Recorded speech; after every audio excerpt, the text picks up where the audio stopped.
เอามาพี่น้องเปิดภาพมาบัดนี้ก็อยู่เฮือนน้องน้อยเด้อพี่น้องเด้อตั้งใจไปหาทางน้องชายสายฟ้ามากะเข้ามาแวะหาทางน้องน้อยก่อนพี่น้องเนาะจะมากินกับฝนตกห้ำพี่น้องเอ้ยบัดทางก็สิฮอดเลยกระทืนนี่แหละพอดีกระเทินสวัสดีเด้อสบายดีพอดีคนกับเกือบเป็นออกมาบ่ได้น้องเอ้ยน่ะบอลนั้นเลยเอื้อนสตาร์น่ะบนเอื้อนไอ้เราแล้วน่ะเกือบลงคลองแล้วสะบัดแทบลงของไผ่นี่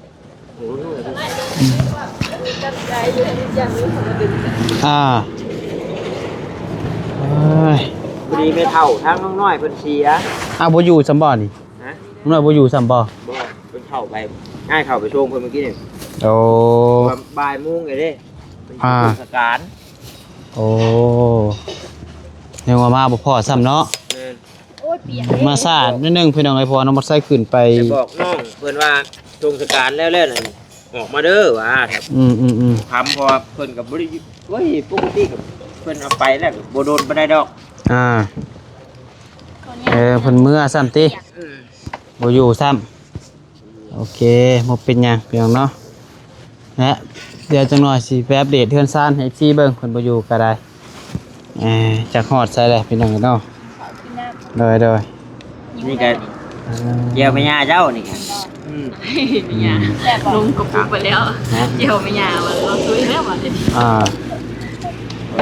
ครับเอาเฮ็ดลงกินแซ่บอยู่บ่แจ่วเราบ่ได้เฮ็ดแจ่วซื้อเอาดีเด้ครับโดยตีรถว่ารถมันหน่อยบ่แซ่บหน่อยมาพี่น้องสบายดีเด้อสบายดีพี่น้องเอ้ยฝนก็ได้เนี่ยว่ามันบ่ถูกโอ้ยมาอยู่เข่าโอ้น้ำตกลงมาให้โอ้ตื่นเด้เดี๋ยวขี้นกยังเคยอยู่อยากเตะเกิบนกปักไม่ได้ถืออะไรที่ถือเสือเลยว่ะเตะเกิบขอโทษได้ลายเอาว่านัวเลยนะขี่รถจับไว้ได้นี่มันหาไม่ได้เปียกเลยพี่น้องนะเปียกแต่ค่าส่งใครจะใส่เสือกันพ้นทันลงมาเดียวเปล่าคือของฟ้าหวยที่เขาตัวแม่คนชายคนเป็นทรายลงในแห้งเลยสบายดีพี่น้องเลยมันยังโอ้ปลาได้แกงปลาทูบนเนื้อวันนี้อบนี่เลยอบปลาทูสมสมมาคุณข่าวนี่คุณขับไปข่าวไปส่งสการติไปให้แม่เพิ่นเข้าไปแทนแบบพิพญาตว่าท่านไปเพิ่นดีไว้บางคนเพิ่นก็เป็นกระโตคนเดีแบบเป็นจะหัวจะหัวลูกชาวไปแทนแพ้ศาสนามากินข่าวยาย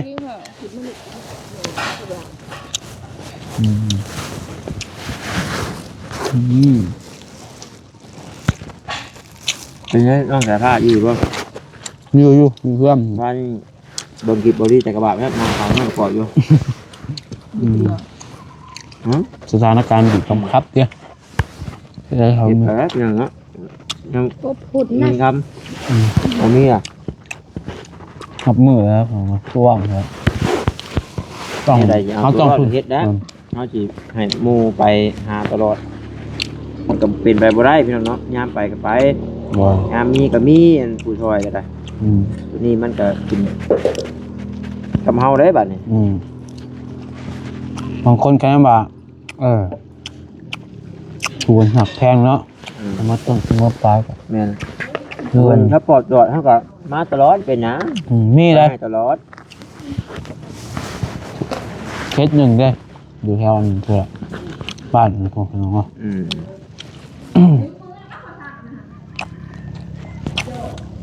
แต่ว่าผู้ใหญ่เป็นซอยตั้งแต่3-4 ปีปัจจุบันนี้ยังซอยอยู่ฝากคุณมาหาคนหักคนแพงเลยเนาะ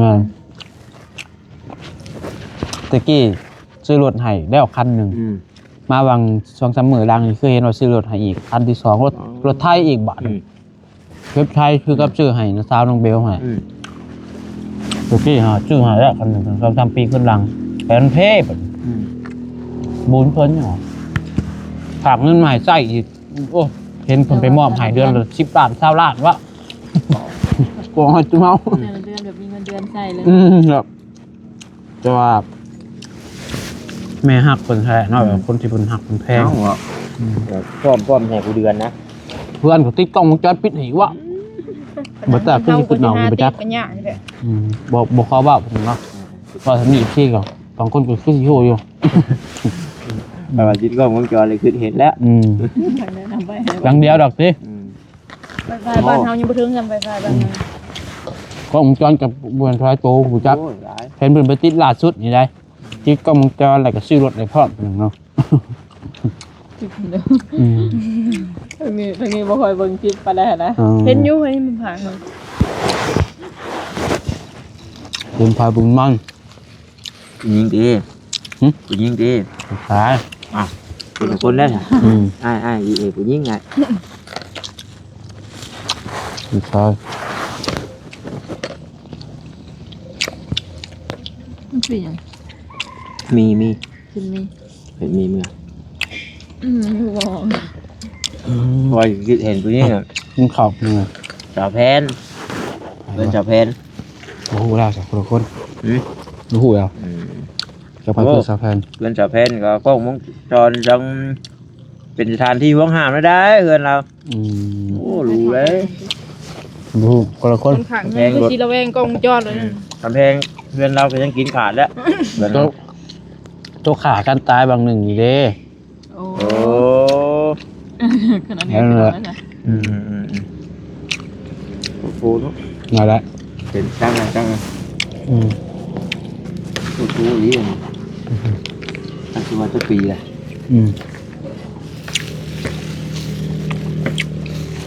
กินขบุญมากค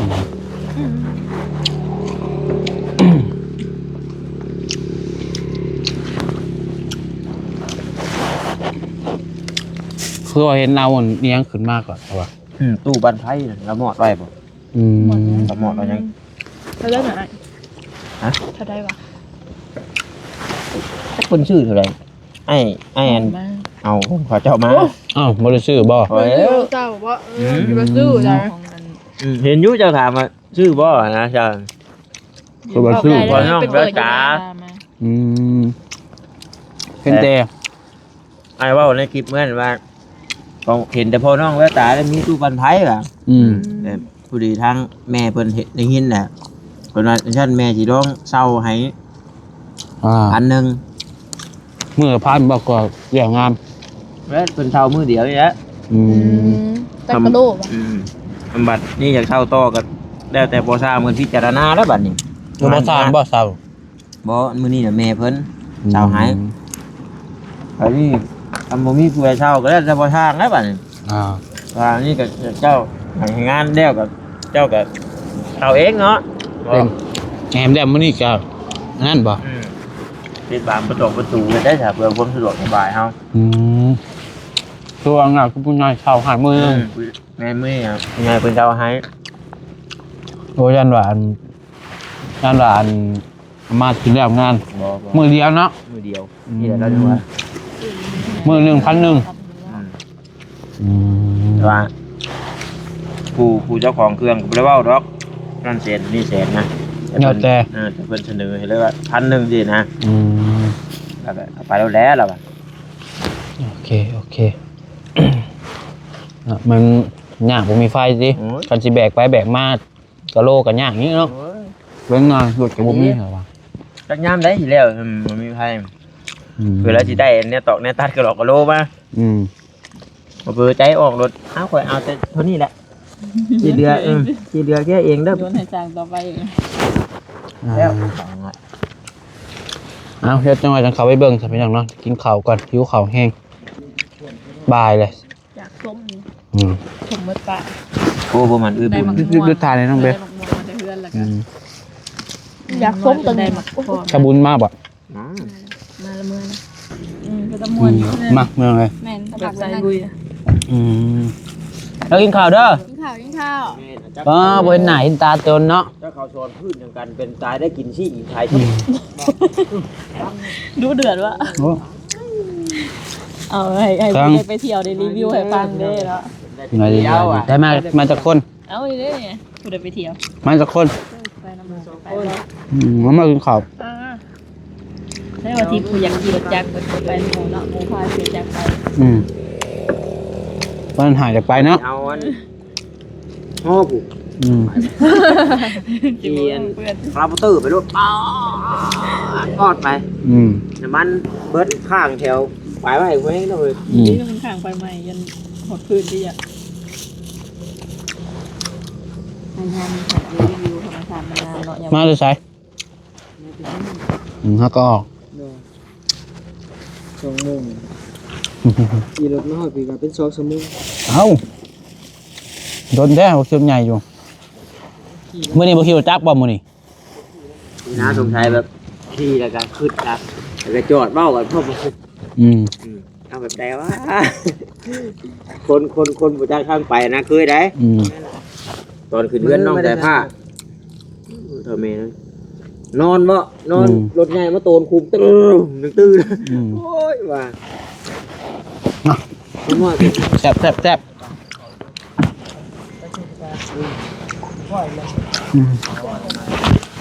บ่าวนิวมาหาน้องน้อยแบบผิดหวัง บอกคนรู้โซนการ น่าได้นี่น้อง น้อยนี่บอนูไปแล้ว น้องน้อยนี่ฮะบ่าวนิวแล้วสวัสดี พอมาแล้วฝากคนโซนการ จับปันไทยกันนะ ยังเนาะไปยังเนาะไปมาเบิ่งทางนี้ก่อนบัดนี้โธ่มาลายมือเติบเห็นเนาะมาบัดนี้ถือว่าคนติดเกลโลพี่น้องไอ้กาใกล้แล้วเบิ่งทรงนี่เนาะกำลังตัดไว้พี่น้องเบิ่งทรงฝนตกพี่น้องเอ้ย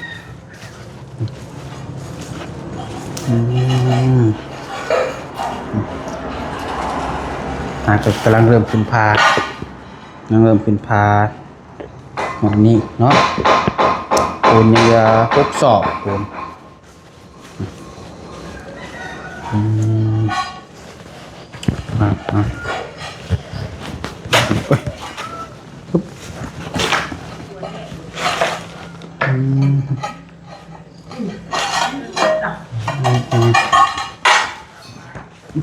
ใช่เลยคนหนาเพิ่น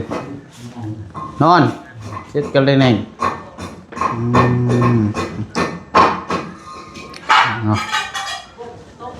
แก้งานบ่ตัวนี้เก็บน้ำมันบุกเข้าโคมันก็ แก้ใหม่ที่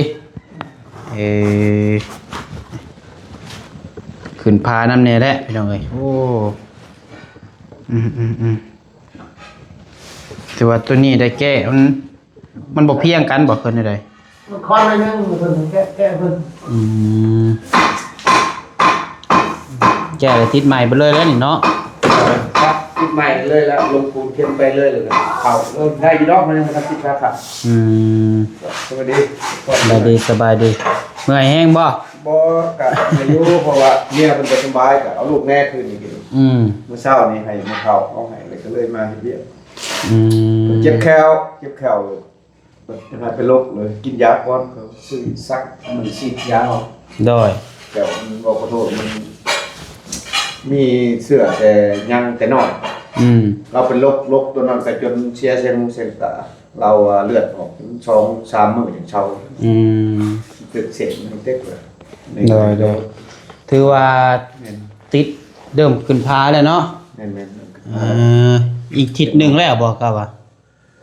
ทิศเลยถ้าไปเก็บมื้อนี้ก็มื้ออื่นก็หมดเลยเก่าอีกประมาณมื้ออื่นมื้อฮื้อ 2-3 มื้อเนาะเก็บงานดีติดพื้นเลยใส่ผ้าค้างติดผ้าค้างระยะเลยเป็นยังไงไปค่อยมานี่แหละใครแต่คนมาตกห้ามน้ำทางเจ้ามาคนตกบ่บอกใส่แมนตกห้ามตกห้ามทางไหนคนปุรีไก่สีหอดเลยนะไก่สีหอดเท่านึงน้อยเลยบอลแค่ปั๊มน้ำมันมาบาทเดียวใส่เสื้อกันฝนน้ำประชุมบริการท่านเปียกนิดนึง โอ้ปรับบ่ได้ค่อยอยู่นั่งกินข้าวครับยามฝนตกห่ำนั่งกินข้าวฝนตกห่ำ เธอคาโลตัดไว้เบิดแล้วบ่ซะ ก็กำลังมีแต่ตัดกะโลแล้วแท็กตัดอันนี้ บอดจักเลย กินข้าวก่อนวันนี้แหละก็สิแท้ลำเลยสิตัดอีกตัดจนเบิดเก็บแล้วเบิดตัวใดเช็ดเบิดแล้วมีแต่ก้อยปูนแหละใช้ซื้อนะแล้วก็เสร็จอนามัยและยาสุดท้ายยาแล้วก็ถือว่าจดงานกะโล โดยตัดไว้เนาะเพราะว่าเครื่องปั่นไฟจะจำกัดติ มันมาแล้วใช้ได้ต่อคือเก่าทำแล้วพุ่นแล้วเอาเครื่องปั่นไฟมาติไว้ตะกี้โอ้ครับแล้วมันก็สบายเฮ็ดงานต่อใหม่แล้วมันก็หาตะกอด้านเดียวก็ตื่นมาแต่เช้าย่องทางมึงกันว่าเพิ่นบ่นั่นใครแหน่มื้ออื่นมื้อฮื้อก็ตื่นแต่ 3-4 โมงหรือกอไว้เพื่อโมงมาสู้ก็ได้เลยเด้มื้อละครึ่งชอบขึ้นไหนไปก็เฮ็ดไป เด้อก็ได้ใจเย็นๆเฮือนตัวเองอยู่ เอางานเอาเวียกเอางานพี่ก็ได้เอาหลักๆโดยมันแล้ว ก็ให้มันแล้วพี่แล้วก็จังคอยมาเฮ็ดเฮือนตัวเองมันยังเต็มที่เพราะว่าแม่ยังเราจ้างเจ้าหาได้เพราะว่ามันเดินทางทุกมื้อจังว่าพดเป็นหันเป็นหนีมามันสิยากกว่าเก่าเราต้องเอาความปลอดภัยไว้ก่อนบ่แม่นว่าแต่เข้าใจอยู่ว่าอยากให้มันแล้วเนาะ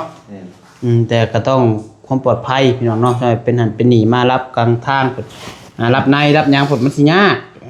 ลูกเมียลูกก็ยังน้อยอยู่บ่คุ้มได้แม่นเลย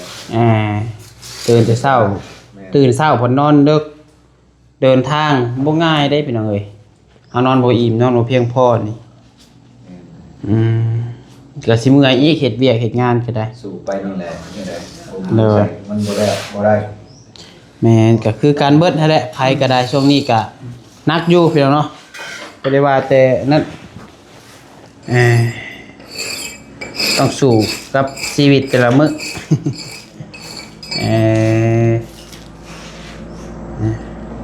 นี่ซี่ออกเลยบ่ว่าประเด็นที่จะชัดเหมือนกันเนาะมันมีจับผมเป็นแก้ไว้แล้วคนฉะนั้นทุกคนโป้ไว้แล้วมันติดบ่ได้แนวการเอาแกะเอาน้ำไม้ก่อนใส่ปูเข้มแล้วมันติดแล้วมันคอนนิดหน่อยนะพอแต่จับเพราะว่าบางเทื่อมันเอาเห็ดนาเนาะเห็ดนาไว้วันนี้ก็มันบ่ทันได้แห้งแข็งโตครับบางเทื่อเฮาไปเหยียบไปยังมันก็อยากร้อนมันบ่ทันแห้งครับก็บัดนี้ก็บ่พอเหยียบให้ปลามันแห้งคักบ่ย่านเนาะมันบางเด้มันก็สิแห้งไปเด้ตัวมันนานว่าให้เฮาบ่ได้ปรับพื้นไปก่อนคันปรับพื้นมันก็สิดีครับนั่นเนาะโอเคเนาะคือว่าเพิ่นตัดไว้เตรียมขึ้นพานะครับโอ้นี่ไปใส่แถวนั่นนี่ครับเนาะปูนคักเอาพี่น้องเลยเพื่อนสานน้องน้อยไกลเข้ามาแล้วพี่น้องเนาะ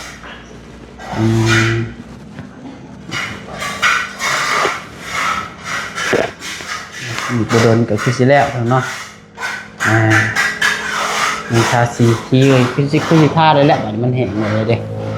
คือสิทาได้อยู่แนวนี้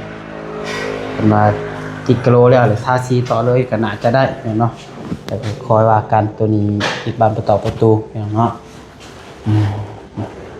มันก็แห้งลายเติบแล้วแห้งเลยแหละบ่แม่นแห้งลายเติบแห้งเลยแหละยากตัวลงเนาะไม่ยังนี่นอนยกตัวจานเราไม่ได้เลย